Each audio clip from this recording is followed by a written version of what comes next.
So hello guys, இன்னைக்கு நம்ம என்ன பார்க்க போறோம்னா ஒரு மங்கை பற்றியும் அண்ட் ஒரு சாமுராய் பற்றி தான் நம்ம இன்னைக்கு பார்க்க போகிறோம். ரெண்டு டிஃப்ரெண்ட்டான ஸ்டோரி, பட் அந்த ரெண்டுமே பார்த்தீங்கன்னா ரொம்ப மிஸ்டீரியஸாக இருக்கும்.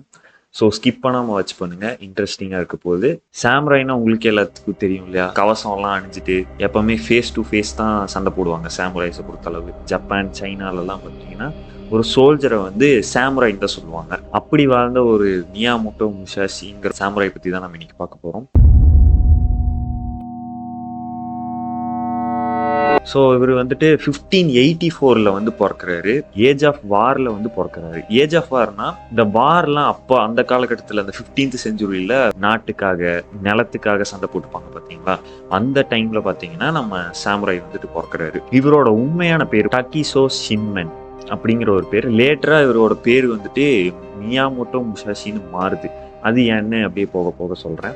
ஸோ நம்ம முசாஷியோட அப்பா பார்த்துட்டிங்கன்னா ஒரு சாமுராய் தான். ஆனால் அவர் அப்பா வந்துட்டு இவரை அபேண்டன் பண்ணிடுறாரு. ஸோ இவர் வந்துட்டு தனியாக தான் வந்துட்டு பார்த்தீங்கன்னா வாழ்றாரு. ஒரு காட்டுக்குள்ள ஒரு வீட்டில் தனியாக ஒரு பெயினோட வந்துட்டு வாழ்றாங்க. நம்ம முசாஷிக்கு வந்துட்டு என்ன ஆசைன்னா ஒரு சாமுராய் ஆகணும், ஒரு அன்பீட்டபிள் வாரியர் ஆகணும்னு ஒரு ஆசை. ஆனால் முசாஷிக்கு வந்துட்டு டீச்சரோ இல்லை கத்தருக்கு யாருமே இல்லை. அவங்க அப்பாவுமே பார்த்தீங்கன்னா அவர் அபேண்டன் பண்ணிட்டாரு. ஸோ வந்துட்டு ஒரு தனியாக தான் வாழ்றாரு, ஒரு பெயினோட வாழ்ந்துட்டு இருக்காரு. அந்த சமயத்தில் நம்ம முசாஷி வந்துட்டு ஒன்று யோசிக்கிறாரு. என்னன்னா ஸ்கூல்ஸ், இந்த சாமுராய் ஸ்கூல்ஸ்ன்னு சொல்லுவாங்க, அந்த ஸ்கூல்ஸுக்கெல்லாம் போய் சீக்ரெட்டா அவங்க பண்ற ப்ராக்டிசஸ் எல்லாம் வாட்ச் பண்றாரு. அவங்க ஸ்டூடெண்ட்ஸ் பண்ற ப்ராக்டிசஸ், அந்த மாஸ்டர்ஸ் வந்துட்டு எப்படி சொல்லி தராங்க. இந்த சாமுராய்ஸ் எல்லாம் இருப்பாங்களா வாரியர்ஸ், அவங்கலாம் பார்த்தீங்கன்னா ஓப்பன் கிரவுண்ட்ல தான் ப்ராக்டிஸ் பண்ணுவாங்க. அதெல்லாம் வந்துட்டு அப்படியே சீக்ரெட்டா ஒளிஞ்சிருந்து நோட்டீஸ் பண்ணி அவர் வந்துட்டு அப்படியே அதை ரிப்பீட் பண்ணாம அவரோட ஸ்டைல்ல வந்துட்டு அதை கத்துக்கிறாரு. அட் தி ஏஜ் ஆஃப் 13ல ஷின்டோ ரியோங்கிற ஒரு ஸ்வாட் ஸ்கூல், அதோட மாஸ்டர் தான் பார்த்துட்டீங்கன்னா அரிமா கிஹி,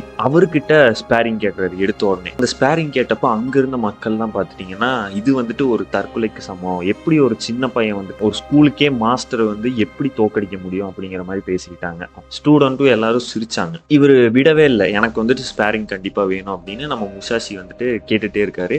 அப்போ அந்த மாஸ்டர் வந்துட்டு ஒத்துக்கிறாரு. அண்ட் அந்த ஃபைட்டும் பிகின் ஆகுது. அண்ட் இன்னொரு இன்ட்ரெஸ்டிங் திங் என்னன்னு பார்த்தீங்கன்னா, நம்ம முசாஷி கையில வந்துட்டு ஸ்வாடு கிடையாது, பட் மாஸ்டர் கையில வந்து ஸ்வாடு இருக்கு. இவர் வந்துட்டு பெர்ஃபெக்ட் டாஜிங்கோட அவரோட டெக்னிக்ஸ் யூஸ் பண்ணி திடீர்னு ஒரு உட்டன் ஸ்டாஃப் எடுத்து மாஸ்டரோட மூஞ்சிலேயே வீசுறாரு. மாஸ்டர் வந்து டிஸ்ட்ராக்ட் ஆகி அவர் மேல தாவி அவரை விழுக வச்சு அடின்னு அடிச்சு கொலாப்ஸ் பண்ணிடுறாரு. மாஸ்டர்னால திருப்பி எந்திரிக்கவே முடியல. அங்கிருந்த மக்களுக்கு பார்த்தீங்கன்னா ஒரே ஷாக். ஸ்டூடெண்ட்ஸ்க்கும் சரி மக்களுக்கும் சரி ஒரே ஷாக். அப்பதான் வந்துட்டு எல்லாருமே ரியலைஸ் பண்றாங்க, வயசோ ஸ்டேட்டஸோ எதுவும் முக்கியம் இல்லை, ஸ்ட்ரென்த் அண்ட் டெக்னிக் ஸ்பீடு தான் முக்கியம் அப்படின்னு சொல்லி எல்லாரும் ரியலைஸ் பண்றாங்க. ஸோ வந்துட்டு மக்கள் எல்லாருமே இம்ப்ரெஸ் ஆகி அவரோட பேரை வந்து மியாமோட்டோ முசாஷின்னு பேர் வச்சிடறாங்க. அண்ட் நாளடைவில் நம்ம முசாஷி வந்துட்டு அவர் சுத்தி ஒரு சர்க்கிள்குள்ளேயே இருப்பார்ல, காட்டுக்குள்ள வீட்டுல, அதை விட்டு வெளியே வந்து நிறைய இடத்த சுத்துறாரு, நிறைய இடத்த எக்ஸ்ப்ளோர் பண்றாரு. வெளியே இருந்த வாரியர்ஸ் கூட எல்லாம் பாத்தீங்கன்னா ஸ்பேரிங் கேட்கறாரு, சண்டையும் போட்டு ஜெயிக்கும் செய்யறாரு. அப்புறம் விதவிதமான டெக்னிக் எல்லாம் யூஸ் பண்றாரு. அது எனிமிக்கு வந்துட்டு ஒண்ணுமே புரியல. அவரு யூஸ் பண்ற டெக்னிக்ஸ் வந்துட்டு டோட்டலா டிஃப்ரெண்டா இருக்கு, இது வரைக்கும் பார்க்காத டெக்னிக்கா இருக்கு. என்னென்ன மாதிரினா, ஆப்போனன்ட்டுக்கு வந்துட்டு ஒரு டைமை கொடுத்துட்டு ஆப்போனன்ட்டை வந்து கிட்டத்தட்ட 2 மணி நேரம் 3 மணி நேரம் வெயிட் பண்ண வைக்கிறது. வெயிட் பண்ண வச்சுட்டு அதுக்கப்புறம் இவர் பொறுமையா வருவாரு. அப்படி பொறுமையா வரும்போது என்ன ஆகும்னா, எனிமிக்கு வந்து கோவம் வரும், யாருக்கா இருந்தாலும் டென்ஷன் ஆகும், கியூரியாசிட்டி கிரியேட் ஆகும். இன்னொரு டெக்னிக் என்னன்னு பாத்தீங்கன்னா டியூவல் ஸ்வாட் டெக்னிக். இந்த டியூவல் ஸ்வாட் டெக்னிக்ங்கிறதே பாத்தீங்கன்னா நம்ம முசாஷி தான் ஃபர்ஸ்ட் கொண்டு வந்தது. இப்போ இருக்க காலகட்டத்திலயுமே அந்த டியூவல் ஸ்வாட்ஸ் டெக்னிக் எல்லாமே இவருனால தான் வந்தது. சொல்ல போனா நீங்க கூகுள் கூட போட்டு பாருங்க. ஸோ இப்படி வந்துட்டு நிறைய விதவிதமான டெக்னிக்ஸோட கிட்டத்தட்ட 60 டியூவல்ஸ் பண்றாரு. அந்த 60 டியூவல்ஸுமே தோக்கல, எல்லா டியூவல்ஸ்லயுமே ஜெயிக்கிறாரு. இதை கேட்ட நார்த் சைட்ல, அப்படியே முசாஷி மாதிரியே இருக்க நார்த் சைட்ல இருக்க ஒரு சசாக்கின்னு சொல்ற ஒரு ஜெயிண்ட்னே சொல்லலாம், ஜெயிண்ட், கோஸ்ட், மான்ஸ்டர் அந்த மாதிரி சொல்றாங்க. அவரோட ஸ்வாட பிடிக்கிறதுக்குன்னே தனி ஸ்ட்ரென்த் வேணும் அப்படிங்கிறாங்க. நம்ம முசாஷி வச்சிருக்க டுவெல் ஸ்வாட் டெக்னிக் மாதிரியே அவருக்கு ஒரு டெக்னிக் இருக்கு. அவரோட டெக்னிக் என்னன்னா தி ஸ்வாலோ கட் அப்படிங்கிற ஒரு டெக்னிக். ஒரு சிங்கிள் ஸ்ட்ரைக் மூலியமாவே அவரோட ஆப்போனன்ட் வந்து ஈஸியா காலி பண்ற அளவுக்கு அவருக்கு பொட்டன்ஷியல் இருக்குன்னு சொல்றாங்க. அவரு வந்துட்டு நம்ம முசாஷி பத்தி கேள்விப்படுறாரு. இப்ப எப்படி நம்ம கேம்ல வந்துட்டு நம்மளை விட ஒருத்தங்க நம்மளை விட பயங்கரமா விளையாடுறானா, சரி ஒரு மேட்ச் கேட்டுருவோம் அப்படிங்கிற மாதிரி அவரும் வந்துட்டு முசாஷி கிட்ட ஸ்பேரிங் கேட்கறாரு. முசாஷியும் பாத்தீங்கன்னா ஒத்துக்கிறாங்க. இதை வந்துட்டு ஒரு ரிமோட் ஐஸ்லாண்ட்ல வச்சுக்கலாம், கன்ரியூ ஐஸ்லாண்ட், இந்த ஐஸ்லாண்ட்ல வந்துட்டு இந்த ஸ்பேரிங்கை வச்சுக்கலாம்னு முடிவு பண்றாங்க. எப்போ போல நம்ம முசாஷி வந்துட்டு அவரோட டெக்னிக்கை யூஸ் பண்றாரு. என்னன்னா லேட்டா வர்றது, ஆப்போனண்ட்டுக்கு வந்து ஒரு கியூரியாசிட்டி கிரியேட் பண்றது, கோவத்தை வர வைக்கிறது. அதுதான் அவரோட பிளானே. ஸோ நம்ம சசாகி வந்துட்டு ஒரு டஃப்பான ஆப்போனண்ட் அப்படிங்கிற ஒரு காரணத்துக்காக இவர் வந்துட்டு ரொம்பவுமே லேட்டா வர்றாரு. அவரோட போட்ல வந்துட்டு பொறுமையா அந்த ஐஸ்லாண்டுக்கு போயிட்டு இருக்காரு. போக போக ஒரு உடன் ஸ்வாடை வந்து கிராஃப்ட் பண்ணிட்டே போறாரு. அந்த ஐஸ்லாண்டும் நெருங்கினதுக்கு அப்புறம் அவரோட 2 டியூவல் ஸ்வாடையும் வச்சுட்டு அந்த ஒரே ஒரு உடன் ஸ்வாடை எடுத்துட்டு போறாரு. இதை பார்த்த நம்ம சசாகிக்கு வந்துட்டு செம்ம காண்டு, வந்ததே லேட்டு, அது மட்டும் இல்லாம என்ன அடிக்கிறதுக்கு நீ உடன் ஸ்வாட் எடுத்துட்டு வர்ற, எவ்வளோ ஒரு தைரியம் இருக்கும் உனக்கு, என்னை பார்த்து அவ்வளோ டம்மியா நானு அப்படிங்கிற மாதிரி யோசிக்க ஆரம்பிச்சிட்டாரு நம்ம சசாக்கி. முசாசி நினைச்ச மாதிரியே ஒரு கோவத்தை வந்துட்டு கிரியேட் பண்ணிட்டாரு. அண்ட் போயிட்டு இவரு கண்ணா பின்னாடி சண்டை போட ஆரம்பிக்கிறாரு. அவரோட ஸ்வாலோ ஸ்ட்ரைக், நம்ம சசாக்கியோட ஸ்வாலோ ஸ்ட்ரைக் டெக்னிக்கை வந்துட்டு யூஸ் பண்றாரு. இவர் அழகா டாஜ் பண்ணி சிங்கிள் ஸ்ட்ரைக் ஒரே அடிதான் மண்டையில அடிக்கிறாரு. சசாகி வந்து அதே இடத்துல கொலாப்ஸ் ஆகி விழுந்துடுறாரு. அப்பதான் பாத்தீங்கன்னா அங்கிருந்த மக்கள் வந்துட்டு இவரோட ரோனின்னு சொல்ல ஆரம்பிக்கிறாங்க. ரோனின்னா எ சாமுராய் வித்தவுட் மாஸ்டர், மாஸ்டரே இல்லாம ஒரு சாமுராய் இந்த அளவுக்கு வளர்ந்துருக்காங்கிற மாதிரி எல்லாரும் பேச ஆரம்பிச்சிட்டாங்க. ஸோ இப்படியே பார்த்தீங்கன்னா நாளும் போகுது. சில கட்டத்தில் நமக்கு ஒரு ஃபீல் ஆகும் பார்த்தீங்களா, எப்படின்னா இப்போ நம்ம வந்துட்டு ஒரு விஷயத்த பண்ணிட்டே இருக்கோம், அது வந்துட்டு ஒருத்தங்களுக்கு ஹர்ட் ஆகிற விஷயம், அது வந்துட்டு நமக்கு பிடிக்கும், நம்ம பண்ணலாம் அப்படின்னு சொல்லி நமக்கு பிடிக்கும். ஆனா நாள் ஆக ஆக அந்த ஒரு விஷயம் வெறுக்கும் பாத்தீங்களா, அந்த மாதிரி அவருக்கும் வெறுக்குது. இந்த சண்டை எதுவுமே வேணாம், எல்லாத்தையும் நிறுத்திட்டு ஜப்பான்ல இருக்க ஒரு ரிங்காண்டோ கேவ்னு சொல்லி ஒரு இடம், இதையும் நீங்க கூகுள்ல போட்டு பார்க்கலாம், ரிங்காண்டோ கேவ்னு சொல்லி. இன்னுமே அது வந்துட்டு டூரிஸ்டர்ஸ்னால விசிட் பண்ணப்படுற இடமா இருக்கு. அந்த கேவ்ல வாழ ஆரம்பிக்கிறாரு, ஒயிட் ட்ரெஸ் போட ஆரம்பிக்கிறாரு, நிறைய மெடிடேட் பண்றாரு, ஸ்கல்ப்டிங் பண்றாரு. ஸ்கல்ப்டிங்னா சிலையை செதுக்கிறது.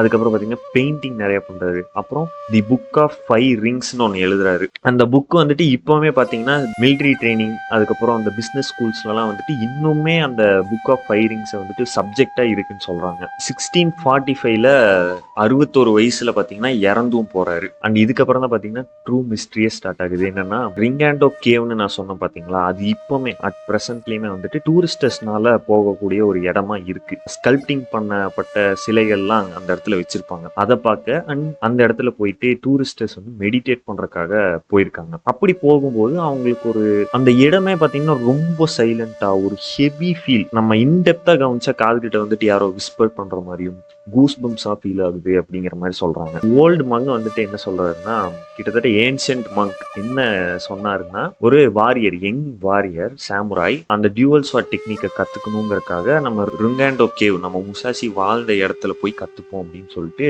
போறாரு அந்த கேவுக்கு. அந்த கேவுக்கு போயிட்டு கொஞ்ச நேரம் அந்த டியூவல் ஸ்வாட் டெக்னிக் வந்துட்டு பிராக்டிஸ் பண்ணிட்டு தியானம் பண்றாரு. தியானம் பண்ண என்ன ஆகுதுன்னா அவருக்கு தூக்கம் வந்து தூங்கிடுறாரு. திடீர்னு ஒரு 3 மணி 4 மணி போக லைட்டா எந்திரிச்சு பார்க்கும்போது அவர் எதிர 6 ஃபீட்டுக்கு மேல வந்துட்டு ஒரு பிளாக் ஷேடோ, ஒரு கருப்பு உருவம் மாதிரியும் 2 ஸ்வாடை வச்சுட்டு டிரா யுவர் ஸ்வாட் பேரிங் போட்டு பார்த்துக்கலாம் அப்படிங்கிற மாதிரி விஸ்பர் அந்த சவுண்டு வந்துட்டு திடீர்னு டிஸப்பியர் ஆயிடுச்சு. அதை பார்த்தா நம்ம யங் சாம்ராய்க்கு வந்துட்டு ரொம்ப கிட்டத்தட்ட பேரலைஸே ஆயிட்டாரு. அவர் வந்துட்டு அதுல இருந்து குணமாகலன்னு சொல்றாங்க. கடைசியா பாத்தீங்கன்னா அந்த ஃபுட் பிரிண்ட்ஸை மட்டும் விட்டுட்டு போன மாதிரியும், இன்னுமே உங்களால பிலீவ் பண்ண சத்தியமா என்னால நம்ப முடியல, கூகுள்ல போய் தேடி பார்க்கும்போது அந்த முசாசியோட ஃபுட் பிரிண்ட்ஸ் வந்துட்டு அந்த குகையில இருந்த மாதிரி இருந்துச்சு. அந்த ஃபுட் பிரிண்ட்ஸ் 3 ஃபுட் பிரிண்ட்ஸ் இருக்கிற மாதிரி காமிச்சிருக்காங்க. இன்னொரு மித் பிஹைண்ட் தி ஸ்டோரி என்னன்னா, கோயிலுக்கு வந்துட்டு பொருள் எடுத்துட்டு போவாங்க, ஆவரணங்கள், ஃப்ரூட்ஸ், அப்புறம் நகைகள், வேற அந்த பொருட்கள்லாம் எடுத்துட்டு போவாங்கல்ல. அப்படி போகும்போது இந்த ருங்காண்டோ வரமாட்டேங்குதுங்க, சாரி, ருங்காண்டோ, அதுக்கப்புறம் இந்த டெம்பிள் போற ரோடும் பாத்தீங்கன்னா ஒரு மாதிரி ஒய் மாதிரி பிரியும். அந்த பிரியர் ரோட்ல வந்து 3-4 பேர் அவரை வந்து சுத்தி வளைச்சிடுறாங்க. அவங்க வந்துட்டு தீஃப், அந்த பொருளை வந்து திருடறதுக்காக சுத்தி வளைச்சிடுறாங்க. இவருக்கு வந்துட்டு அங்க வந்துட்டு ஃபுல்லா காடு தான், சுத்தி யாருமே கிடையாது.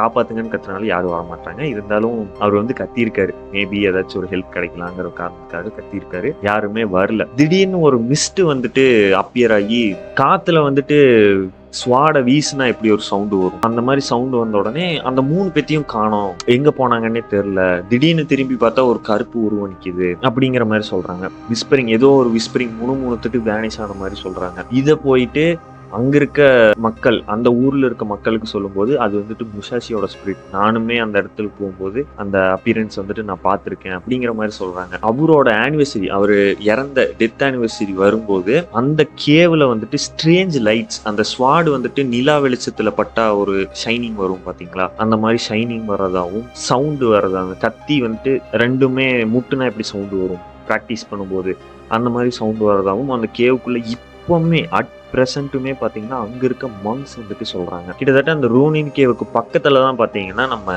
முசாஷியோட கல்லறை வந்துட்டு இருக்கு. ரீசெண்டாவா இல்ல எப்போன்னு தெரியல, எர்த்குவைக் வரும்போது அந்த அவருக்கு வச்சிருந்த அந்த சிலை, அந்த எழுதியிருப்பாங்கல்ல அவங்கள பத்தி கல்லறைக்கு மேல, அது வந்துட்டு சரிஞ்சு விழுந்திருந்தது. அந்த ஃபோட்டோ வந்துட்டு பார்த்தேன் நான். அந்த ஃபோட்டோஸ் தேடும்போது பார்த்தேன். அதுவும் சொல்லலான்னு தோணுச்சு. அண்ட் இன்னொரு இன்ட்ரெஸ்டிங் ஸ்டோரி பார்த்தீங்கன்னா, அவர் கல்லறைக்குள்ள அந்த டியூவல் ஸ்வாட், அவரு யூஸ் பண்ண டியூவல் ஸ்வாட் வந்துட்டு இன்னும் இருக்கிறதாவும், அத வந்துட்டு அந்த மங்க்ஸ் வந்துட்டு புரொடெக்ட் பண்றாங்க. யாருக்கும் வந்துட்டு திருடிறக்கூடாது அப்படிங்கிற மாரி அந்த கல்லறைய வந்து ரொம்ப புரொடெக்ட் பண்ணி பார்த்துக்கிறாங்க. நெக்ஸ்ட் பார்த்தீங்கன்னா, ஒரு மங்க்கோட ஸ்டோரி.